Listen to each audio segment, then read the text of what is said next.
think it's very important that we do encourage young people to look at the past.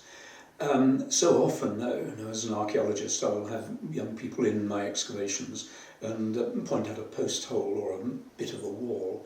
It doesn't mean terribly much, but if you see the baths and you can begin to tell them about how people believed that if they were immersed up to their necks in water, the water would cure them in certain ways. They can see it for themselves, and they can perhaps relate it to little bits of their own experience. And I think it's really telling stories about people that will enable not just children, but the whole audience, as it were, to enjoy themselves and to relate to the past. And you can do that in Bath because we've got a lot of named people. We've got the priest, for example, of the temple. We've got an inscription with his name on it. The person in the temple who opened up the entrails of the animals and took out the liver and looked at it and foretold the future.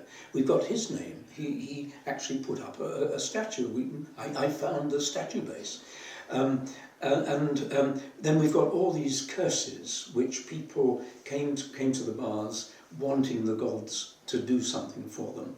And they wrote out what they wanted doing on a little sheet of pewter, threw it into the water, and having written it and thrown it into the sacred water, everyone would know that the god or goddess would then act on what that person was asking.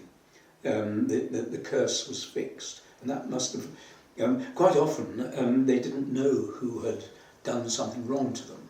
There was one wonderful curse that said, he who stole my bathrobe, may he waste away, or something like that. Now, and then you don't know who it is, so you say it may have been man or female, it may have been slave or free man.